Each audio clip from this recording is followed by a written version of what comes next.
দিন বাইসে আছি বসি ভাই না এই বসিটা আমি ভাবো না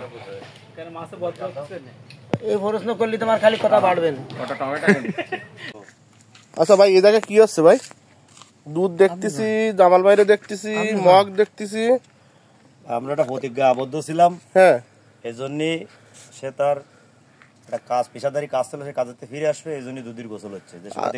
তাইলে কাজটা কি তার কাছে শুধু নাকি? আচ্ছা ভাই মানে আপনি যে দুধ পানি দিয়ে গোসল করতেছেন মানে কি কারণে করতেছেন ভাই একটু দয়া করে যদি আমাদের বলতেন। বেড়াতাম বসছি মানে টিকিট মৎস্য শিকারী। ও মৎস্য শিকারী আপনি একজন ছিলাম। আচ্ছা আচ্ছা বাবা তো সেখান থেকে ছিলাম। আচ্ছা সেই জায়গাতে আমি আজকে দুধ দিয়ে গোসল করে রিজাইন নেবো। মানে আল্লাহ তাআলা জানো আমারে ওই ঘাটের ওই দিক না নেই, মানে এটুকু আমার জন্য আপনারা দোয়া করবেন। এই যে আপনি প্রতিজ্ঞা করতেছেন, মানে এই যে জন্য আপনি এই দুধ পানিতে গোসল করবেন, গোসল করে আমি উঠে যাচ্ছি। আচ্ছা এর কারণটা কি একটু জানানো যাবে? কারণ আপনারা শুনতে চান না, কারণ হলো বহুত কিছু, আমি করতে যাচ্ছি না। আচ্ছা আমার মনেতে আল্লাহ তাআলা জানো আমার মাফ করে দিন। আচ্ছা আল্লাহ আপনারা মাফ করুন। তাহলে এখন কি তাহলে আমরা এটা খোর, ও আচ্ছা একটা নিশা আছে, ওটা একটা খোরের মধ্যে বাদে। আচ্ছা আচ্ছা আমি এই খোরটার মধ্যে থাকতে যাচ্ছি না। মানে আপনি আর বসি ভাবেন না, প্রতিজ্ঞা করতেছেন? টিকিটি বসি পাবো না, বসি পাবো আমার গের বাড়ি আছে, বসি পাবো না। আচ্ছা আচ্ছা মানে আপনি চাচ্ছেন যে আর টিকিটি বসি পাবো না এই পর্যন্ত, তাহলে আজকে দুধ পানিতে গোসল করে আপনি সেই পর্যন্ত ই করেন।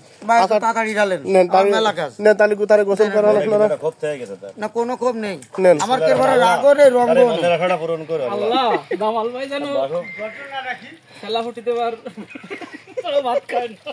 নেন গোসলটা করার ডলে দাও, গোসলে তো ফুটে দেব না।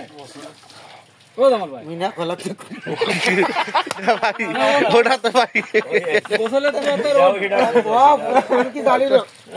এই সবাই আসো গাড়লে দাও দাও সন্ধ্যা একটু গোসল করে দাও।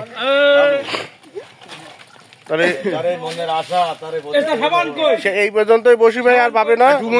দেন দেন দেন দেন ডুমুরি বাবা করতে লাগবে না। আজকে দুধ পানিতে গোসল করে এই পর্যন্তই খান তো দিচ্ছে। সবাই দিলে দাও, বাজি থেকে দাও, নে তোরা দে, দাও মনে রাখা তোর কাকার জন্য দোয়া করে দে একবারে, গোসল করে যেন সম্পূর্ণ তার মনের কষ্ট চলে যায়। এই আশীর্বাদটা করে দেন, আমারও তো একটা বাসা নিতে পারে, রূপসা পাবন লাগে ভাই মনে বাসা নিয়ে কি করবে ভাই? ভাই একটু শুনে যান, বাসা আপনি মানে কোন জায়গায় বাসা নিছেন আর কি কারণে তারে আবার বাসা নিয়ে দোয়া করতেছি না? আমি যদি ফকিরহাট যাই, হ্যাঁ এ জায়গা বড় চড়াই আমি রূপ পাই গেছি, বুঝছেন ভাই, মনের কষ্ট করার জায়গা নেই। আচ্ছা ভাই খুললে আমার এই দুহাই দিয়ে দেই, মানে সাবেক একটা কাজ করেছিলেন, সে কি কাজ? হ্যাঁ আমি এই পর্যন্ত বিদায়। আল্লাহ ঠান্ডার সময় তো আচ্ছা দুধ পানি রয়েছে। ও ময়দার আবার খাবারে কোন যাস কোনে এ সিরে মুড়ি রইছে না তাই আছে তাহলে যা হইছে আজকের বন্ধু তার এই হ্যাঁ বাদ বাকি জিন্দেগি যেদিন বাঁচতে তারাই মনে রাখা। না আমার ওইদিকে আল্লাহ তাআলা এই জ্ঞানটা না নেই। কিন্তু স্বাভাবিক পাবে না।